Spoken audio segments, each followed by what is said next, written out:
Good morning, everyone. Thanks for joining us today. My name is Cinema Hackman. I'm the Program Coordinator for Delta Regional Community Health Systems Development Program, or DRCHSD, with the National Rural Health Resource Center. I'd like to welcome you all to today's Learning Collaborative. We're glad you could take the time to be here with us today. Before we get started, I'm just going to go over a few housekeeping details. When you call in, your line will be muted. To unmute or remute your line, press *2. Once you call in, please keep your computer speakers on mute to avoid any echo or feedback. You can always communicate via the chat box, which is on the left-hand side of the screen, right below the attendee list. And we will go over any questions at the end of the presentation. The file share box, which is also in the lower left-hand corner, will contain the webinar materials today. When you click on the name of the Hospital Clinic Learning Collaborative materials in the file share box, you can then click on the download button to download the file directly to your computer. And today's webinar will be recorded, and a link of the recording will be provided to you once it's uploaded to the website. Now I'm going to turn it over to Bethany Adams at the National Rural Health Resource Center to get us started. Thank you, Seneva, and welcome everyone. Thank you for joining us today for the Hospital and Clinic Learning Collaborative. So on today's call, we're going to provide you an update, a few reminders about the telehealth and financial systems enhancement. We will discuss the summit and provide you an update of what to expect for this coming year, and also share a little bit more about the community care coordination activities as well for this coming year. So first, we'd just like to take a moment here to have some introductions. So on our team today here at this National Rural Health Resource Center, we have Seneva Hackman. She's our project specialist, and we also have Shannon Norman and Kate Stenyam. She's our program manager, and Terry Hill. He's our senior advisor, senior policy advisor. He's also going to be sharing more about the future of healthcare. In addition, we'd like to recognize Alyssa Miller. She's our Chief Operating Officer. You should probably know her pretty well. She is our SME for the community care coordination side. And of course, Sally Buck. She's our Chief Executive Officer here at the center and provides oversight of the entire program. Also for the community care coordination team, we have Selena McCord, which I'm sure all of you know very well by now. And we have a new team member, Karen, and you will be getting to know her very well working with Seneva. Also new to our team is Brooke, and she'll be working with Shannon on the consultation side. So these names, you'll be getting to know them on a one-on-one basis and helping you prepare for upcoming activities. So we also like to take a moment here and introduce and recognize the teams, and as you've been so actively involved in this program, we can't believe it. We're actually ending the second year. So the first cohort, cohort 2017, is now finishing up their second year and moving into their third. And then two of you from cohort 2018, you're finishing up your first activities and preparing for going into the second phase of the program. So with that, let's just do a little quick roll call. I'll just go through the list here and just chime in. So is there anyone from Pickens County Medical Center today? Hey, this is Taylor Marine with Pickens County Medical Center. How are y'all? Doing great, Taylor. Thank you so much for joining us and representing Pickens. You're doing a great job there. And Daughters of Charity?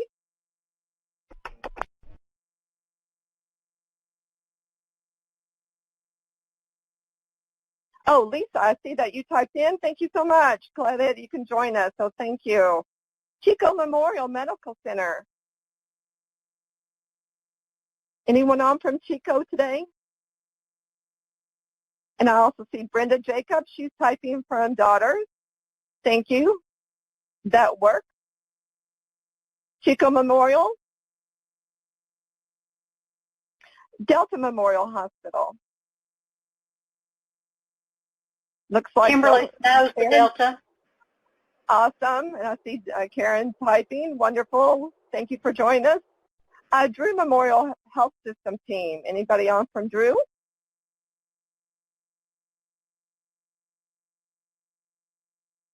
And star 2 to unmute your phone. Drew Memorial. Several people from Delta, so thank you, Delta team. Okay, we can come back to Drew.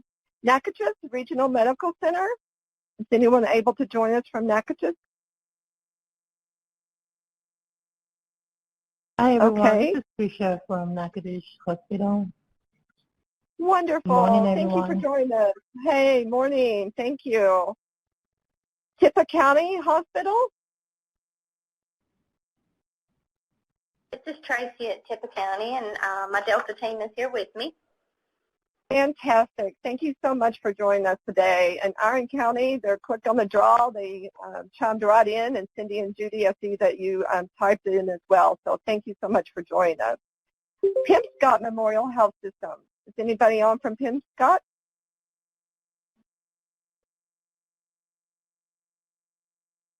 This is Geneva Bryant, and I'm from Scott Memorial Health System.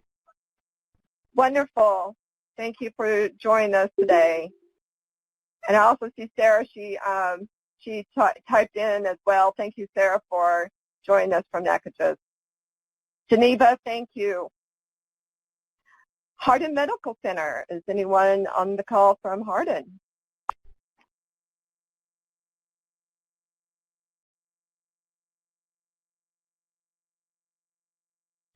And South Sunflower County Hospital. Anyone from South Sunflower?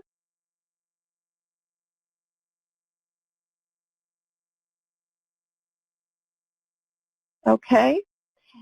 Is there any other hospital? I heard a few extra beeps. So Drew, Chico, Hardin, and South Sunflower. So if you join us, and feel free to type in that you're able to join us. And if you're not able to join us, again, we're going to record this, and it'll be made available. We also like to recognize the Delta Regional Authority and the Federal Office of Rural Health Policy. Without their support, this program would not be possible. And we continually want to say thank you to both organizations for having the insight and the willingness to come together, partner to create this incredible program, first of its type of a program where there's ongoing technical assistance that provides you flexibility over 3 years to help you move towards population health. So we continually want to recognize them. And Rachel Moscato, we want to say thank you to her because she is our federal project officer and works hard on your behalf of this program. And Leanne, thank you so much. I'm glad that you were able to chime in. I see that you're on now from Hardin Medical Center. Thank you so much. It's always just really important to highlight the program goal, purpose, because it's really what drives all the program planning and activities, the services that really provided to you.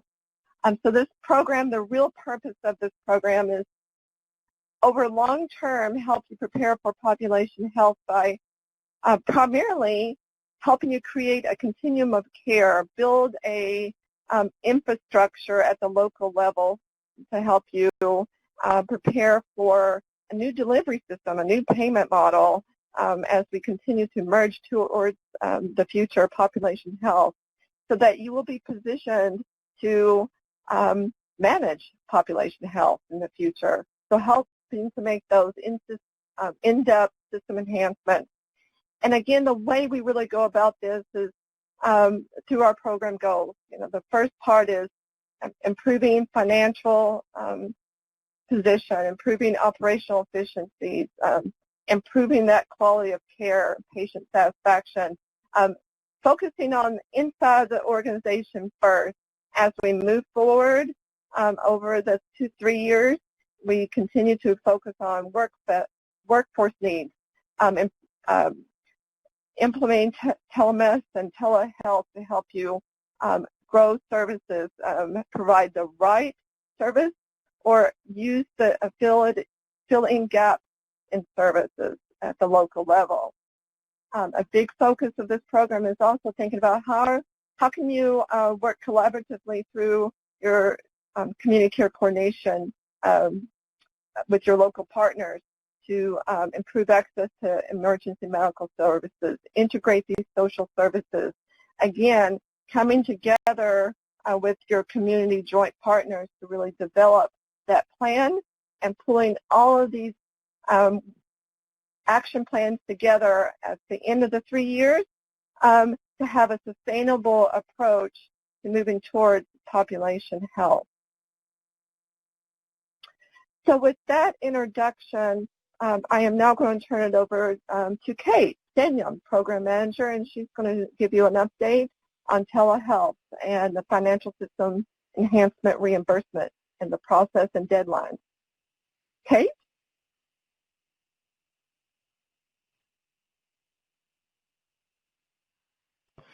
Actually, I think it's Shannon Jorgensen. You're up. Sure. Oh, my apologies. Shannon Jorgensen, and I absolutely missed her too in our introduction. Shannon is new to our team too. My apologies to you, Shannon. She is our contract manager now, and she is providing oversight and helping us to facilitate, organize these reimbursements back to the hospitals. Shannon, my deepest apologies. I'm turning it to you. Thank you so much for your hard work. No problem, Bethany. Thank you so much. As Bethany mentioned, my name is Shannon Jorgensen, and I'm the contract specialist here with the center. And I have had... And as a reminder, Shannon, it's *2 to unmute your line. Oh, are you not able to hear me? Hey, Bethany, this is Courtney and Katie from South Sunflower. We're on the line. I didn't know if you heard me or not.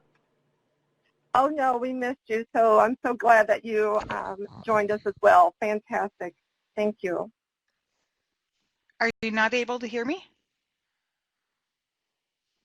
Oh, crap. I'm not on my phone. Shannon, can you hear us? Oh, shoot.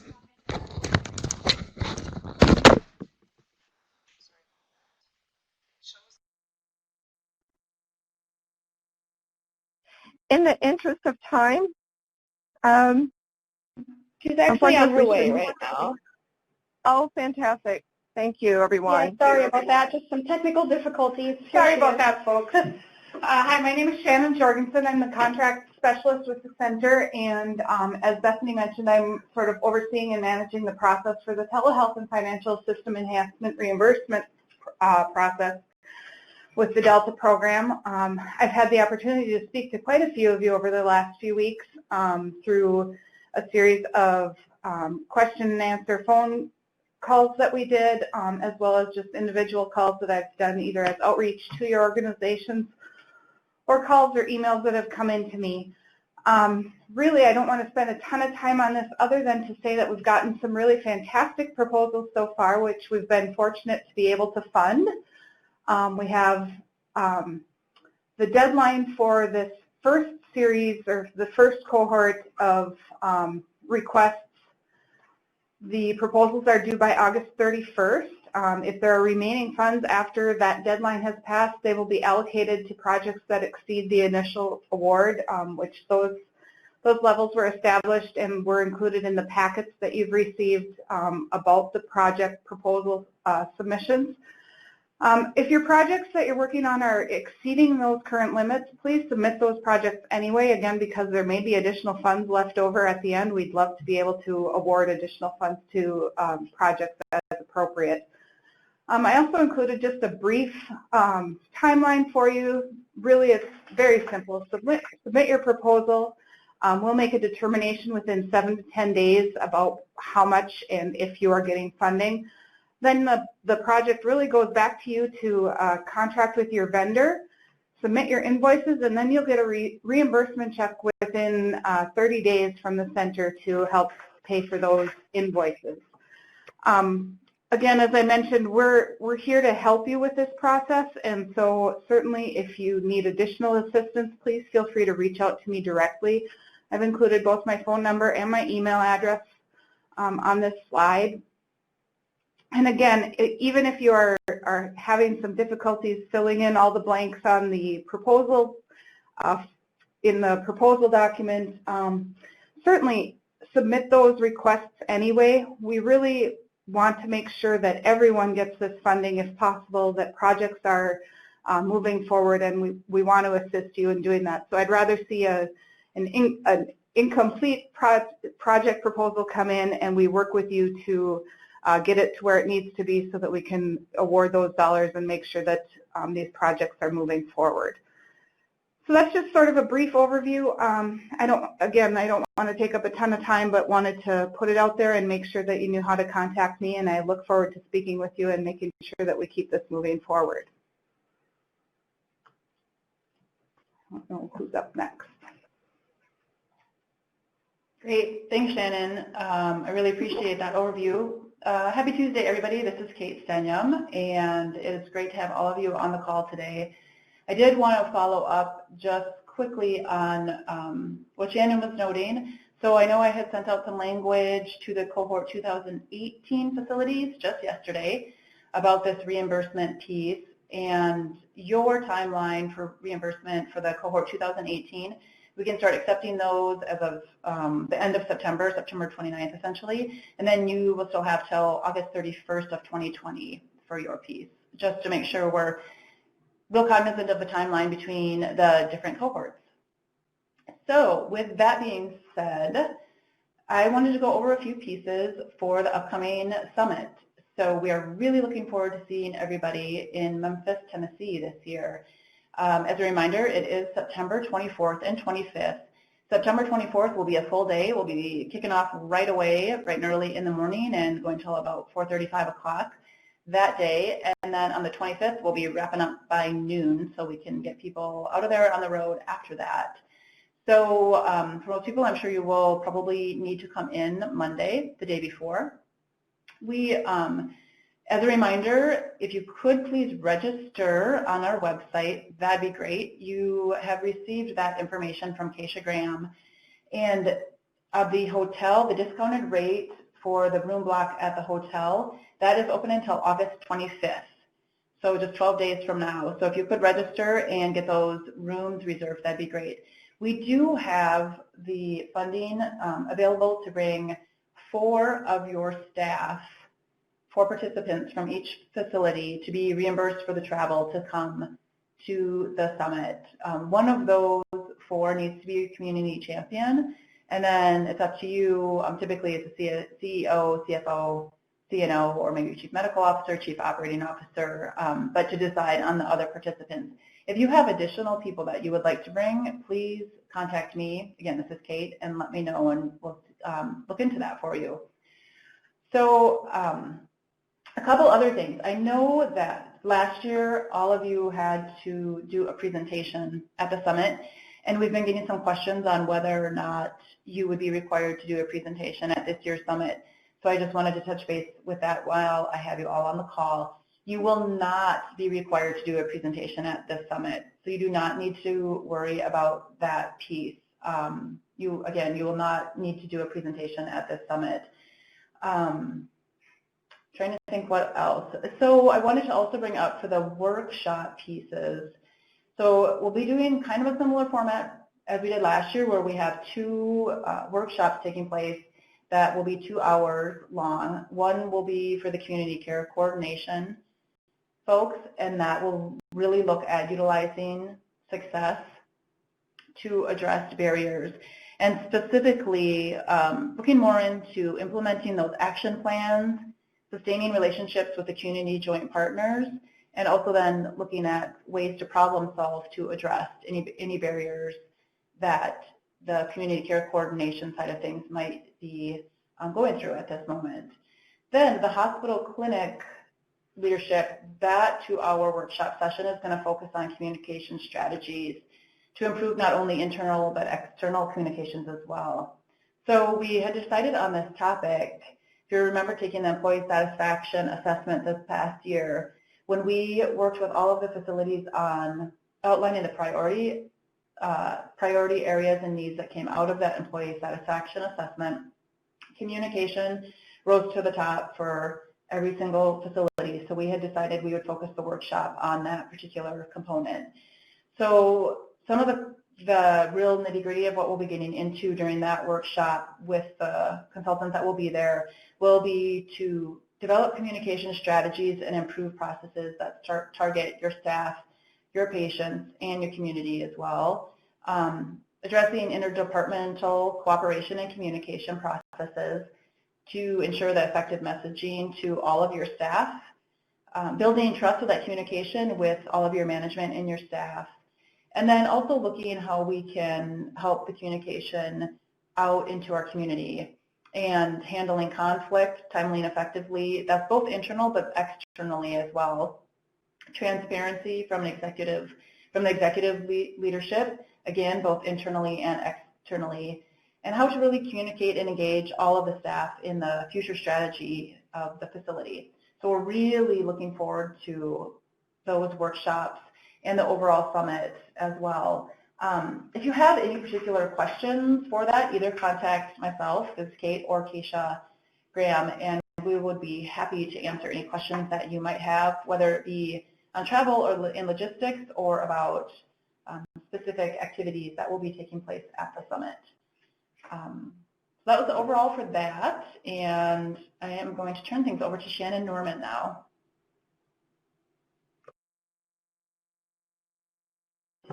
Hi everyone, this is Shannon Norman. I'm just going to provide an overview of the upcoming consultations, and I'll start with Cohort 2017 hospitals and clinics. Just want to provide an overview of what to expect in program year 3. So similar to past years, we'll be kicking off the year with the employee satisfaction assessment. You'll probably start to receive communications about that as early as September time, but we're hoping to conduct the assessment and then have those follow-up reports completed within the first quarter of the year. So that would be through December of 2019.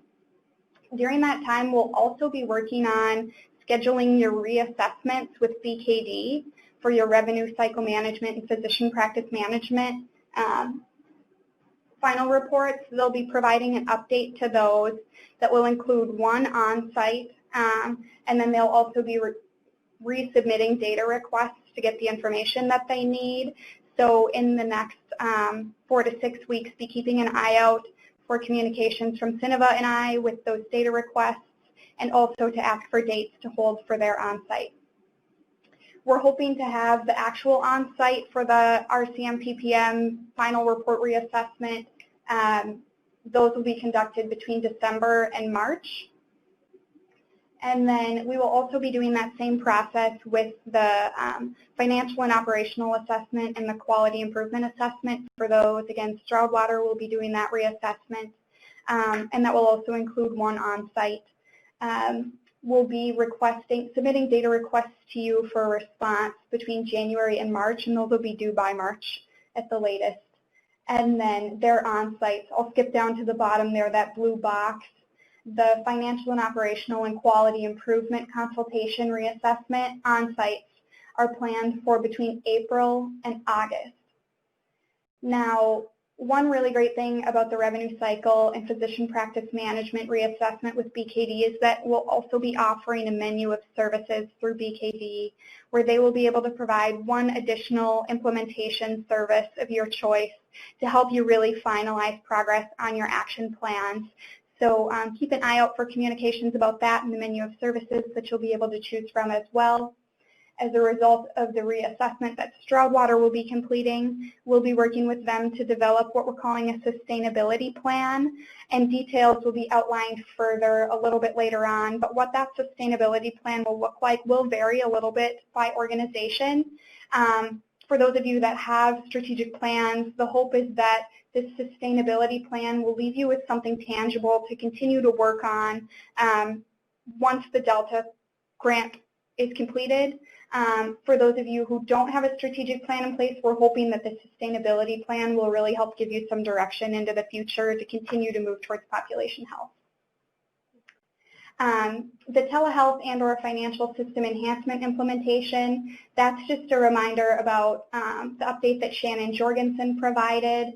And of course, I know a handful of you who have submitted are implementing either hardware, software, or receiving training from an organization, so that's what that represents.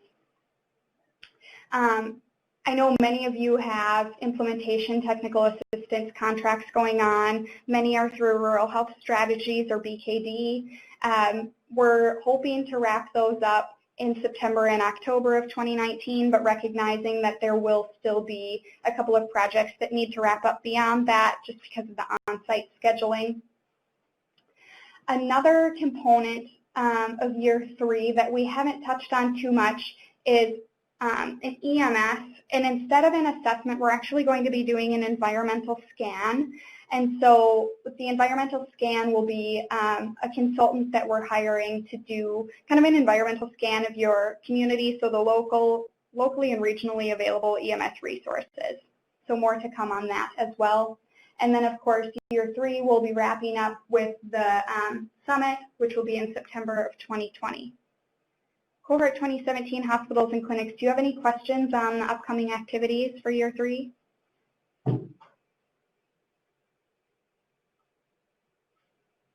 Okay. So then cohort 2018, South Sunflower and Hardin. I just want to give you an outline of what your year 2 activities will look like. Within the next week or so, we'll be watching for an email from me to start scheduling your revenue cycle management and physician practice management assessment and action planning session with BKD. Those are 2 separate on-sites that will be 8 weeks apart, and we're hoping to do those this fall. So those on-sites will happen probably late October time through December, and we'll be reaching out with a data request that you'll need to respond to for BKD to conduct a bench review in advance. So please be ready for that bench review and respond as soon as you can so that BKD can do the necessary work in advance of their on-sites. You'll also be receiving communications from Kate and Cineva very soon to kick off your employee satisfaction assessment, and that will be probably the first activity that takes place in year 3, or excuse me, year 2. As a result of the employee satisfaction assessment, you'll have the opportunity to select leadership development and management training opportunities. Kate will provide more information on that, but there is a menu of services to help guide your decision there with a number of different consultants, again, based on the needs that are identified in your employee satisfaction assessment and what you determine the needs are in your organization. There's a lot of really great opportunities there. Following the completion of the revenue cycle management and physician practice management final report and action plan with BKD, we will offer what we call implementation technical assistance. And that's funding that's set aside to help with really intensive support or technical assistance to help you move forward on those action plans.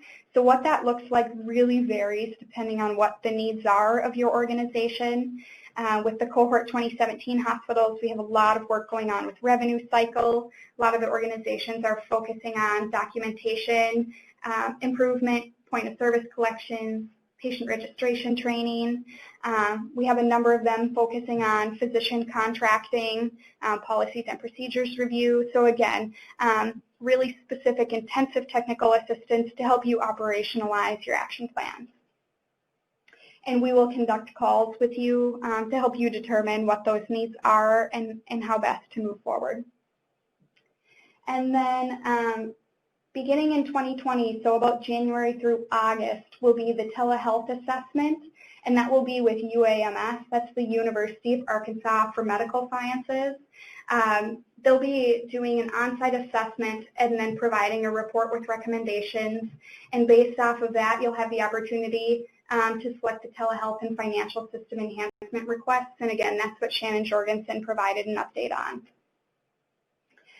Your EMS environmental scan that I described briefly will take place a little bit sooner. So we're hoping to kick that off third and fourth quarter, so the second half of your second program year. So mid-spring, you'll start to receive communications about that environmental scan.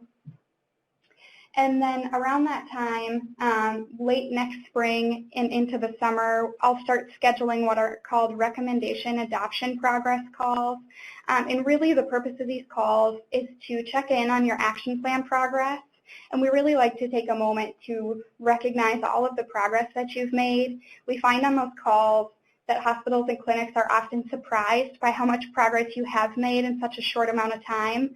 I know organizations are often so focused on opportunities for improvement, so those are really an opportunity to check in and recognize all the work that you've already accomplished. And then again, the summit will take place in September of 2020. Do you folks have any questions on the Cohort 2018 Year 2 timeline?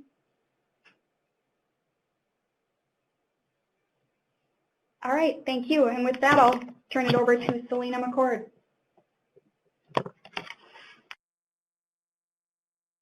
Good morning, everyone. This is Selena McCord, the program specialist with the Delta program. And as Bethany mentioned earlier during the call, I work very closely with the community care coordination piece of this program as well as the community champions. So I wanted to provide you with an update as to the timeline for the remainder of the upcoming year, So it is hard to believe that we are ending year 1 and year 2 with both of the cohort 2017 and 2018 and soon starting on year 2 and year 3 activities. We wanted to make sure that leadership is aware of the on-site events that will take place in this upcoming year. We do know that you guys are heavily involved in a lot of the consultations, and we are taking those things into consideration. And so with that being said, we have extended the timeline for cohort 2017's year 2 second on-site events. So those will continue on through December. So mainly starting, some are going to be starting in late September, and then continuing on through December. Throughout that time with year 3 for cohort 2017, those will take place through September 2020, and year 3 will begin to focus on creating a sustainability plan around community care coordination and for the hospital. For cohort 2018, year 2 on-site events will kick off at the early part of March through April for session 1, and session 2 will take place between July and September. And I do want to emphasize that in between the on-site visits, there will be ongoing communications with the community champions through learning collaboratives for that peer-to-peer sharing and other discussions and opportunities to problem solve barriers as well. And then center staff, we will also be conducting one-on-one calls with the champions to provide that coaching and technical assistance for those upcoming on-site events.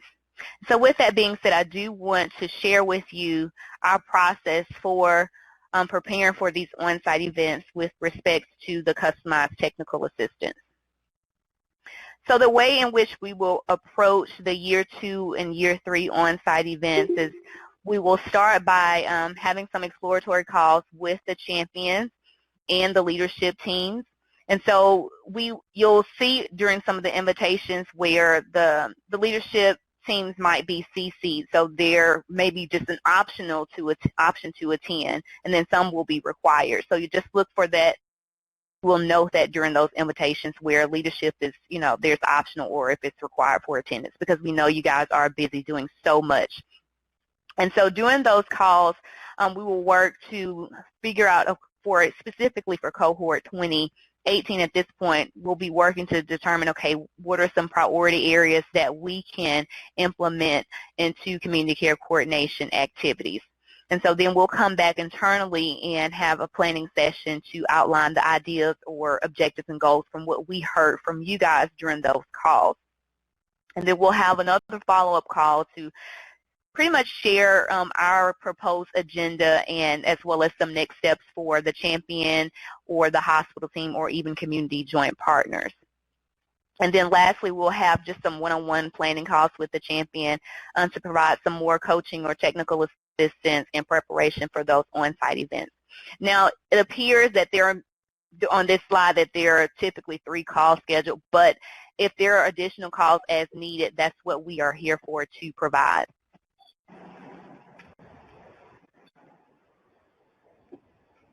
So very quickly, I also want to touch on the hospital clinic leadership and community champion engagement.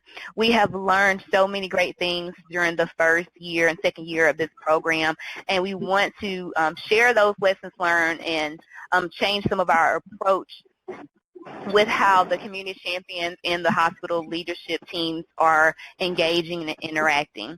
And so with that, we have updated some of our language in the letter of agreement. So some things that you'll notice in the letter of agreement that will be shared with you the 1st of September is the champion having a direct report. We feel that it's very important for the champion to have that guidance from the hospital leadership team to know if they have any other questions about how they can be of assistance in helping you guys move some of these pieces with the action plan recommendations or any other areas where the champion can be of help. So that will be something that you'll notice. Another thing, we will be requesting the direct reports contact information as well, specifically so that you can be copied on communications with the champion and that you can be up to date on what's going on with the community care coordination piece. And so another thing was just talking about meeting regularly with the champion. Again, the idea of increasing that engagement and building that relationship between champion and leadership. And then reviewing the champion quarterly progress report prior to submitting champion invoice. So as you're aware, quarterly the invoices and champion quarterly progress reports are due the 1st of the month in September, December, March, and June. And so we have updated our processes because we're looking to see more information about how the champion is being involved in, action plans, on-site consultations, as well as, what are their next steps with community care coordination pieces. So we're going to be looking specifically for those activities in those reports. And as we're reviewing those reports and we feel like there needs to be additional information, we will send those reports back to the champion, copying the direct report to ask for more information and clarification of activities. And so we will also be sharing with you your team as well as the champion, an idea of what we're expecting in those reports. So we have updated the reports and we'll provide a template with guidance on completing those reports. So you guys will know what to expect as to what we're looking for. And then secondly, just wanting to emphasize some expectations with regards to community care coordination. I'm just making sure, because with everything that's going on, with the other activities, just making sure that the champion is being supported by assisting them in preparing for and engaging in those community care coordination activities with the center, involving them with during your leadership meetings, as necessary and as appropriate, and making sure there's strong communication internally, because that champion is the liaison between the center, the hospital, and the community. And the more they are engaged and understand the culture of the hospital and the leadership team, the better they can communicate that with the community and with the center so that we can provide the technical assistance that you all need. And then lastly, just continuing to support the champion as they develop and implement the community care coordination priority and action plan. Does anyone have any questions for me?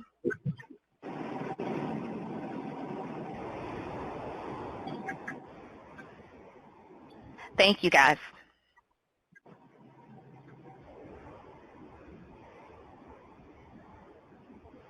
So let's see, Lawan had a question. Can we get a copy of these slides? Oh, absolutely. And this is being recorded as well, Lawan, so this will all be sent out. Any questions that any of you might have on any of the information that was shared today? You can use the chat box to type a question or press *2 to unmute your line. Keith, if I could just jump in with a reminder, for those of you who aren't speaking, please press *2 to mute your line. We're getting some feedback. I think it sounds like traffic, maybe.